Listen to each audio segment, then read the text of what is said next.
পানিটা খেয়ে নিন। আমি তোমার কাছে পানি চাইছি?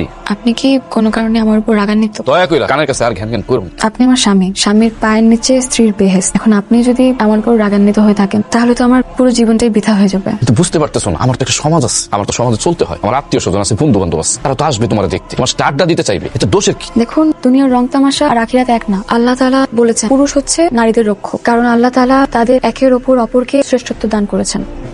আপনি আমার প্রাণের স্বামী। রাসূল সাল্লাল্লাহু আলাইহি ওয়াসাল্লাম বলেছেন, তোমাদের মধ্যে সেই ব্যক্তি উত্তম যে তার স্ত্রীর সাথে উত্তম আচরণ করে। আমি আপনার কাছে বেশি কিছু চাই না। আমি চাই আপনি আমাকে একটু ভরসা দিন, আমি যেন মুমিন নারী হয়ে নিজেকে গড়ে তুলতে পারি। আপনি শুধু আমাকে একটু আশ্রয় দিন, আমি যেন আপনার সাথে বাঁচতে পারি, আপনার সাথে মরতে পারি। আল্লাহর কসম, আপনি আমাকে এমন হাদিস দেবেন না যেটা আমি মানতে পারবো না। আমি আপনার পায়ে পড়ি, আপনি আমাকে কথা দিন, সারা জীবন আপনি একজন আদর্শ স্বামী হিসেবে আমার পাশে থাকবেন।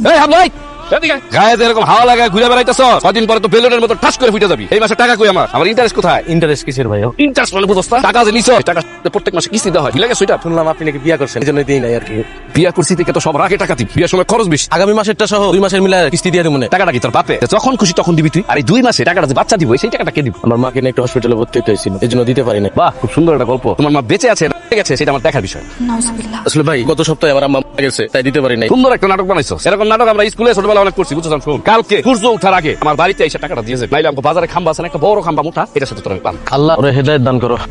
শুনেন না, আপনি যদি অনুমতি দেন আপনার সাথে একটা কথা বলতাম। বলো। আপনি কি কালকে কারোর সাথে টাকা নিয়ে কোনো কথা বলছিলেন? আমি তো প্রত্যেকদিন অনেক মানুষের সাথে টাকা নিয়ে কথা বলি। তুমি কার কথা কইতাছো? ওই যে লোকটার মা মারা গেল না? হাবলু কেন, কি হইছে? না মানে আপনি কি সুদ খান? বললা কেন? হ্যাঁ, এটা ইন্টারেস্ট। নাউজুবিল্লাহ। তো নাউজুবিল্লাহ বলার কি আছে? পৃথিবীতে যত মানুষ বড় লোক হইছে সবাই খেয়ে তারপরে বড় লোক হইছে। আমি গুলো দোষ কি? সবার কথা জানি না, কিন্তু আপনি যে সুদ খান সেটা আমি এখনো বিশ্বাস করতে পারছি না। তোমার বিশ্বাস করা দিয়া না করা দিয়ে আমি কি করবো? হ্যাঁ, কানের কাছে ঘ্যান ঘ্যান করো না তো। ইসলামে সুদ খাওয়া কঠোরভাবে নিষিদ্ধ করা হয়েছে, কারণ এটি সমাজে অন্যায় বৈষম্য সৃষ্টি করে। এই অনেক রাত হইছে, এখন কি তোর ভালো লাগতেছে না? আর ঘ্যান ঘ্যান করবি না, ঘুমাইতে দে। আপনার দোহাই লাগে, আপনি আমাকে কথা দিন, আপনি আর কখনো সুদ খাবেন না। আপনার পায়ে ধরে আমি একটা কথা বলছি, আপনি প্লিজ আপনি কথা ছেড়ে দিন। এই শাবানা, কথা বলছিস কি হইছে তোমার? শাবানা ইচ্ছে করে পারি না।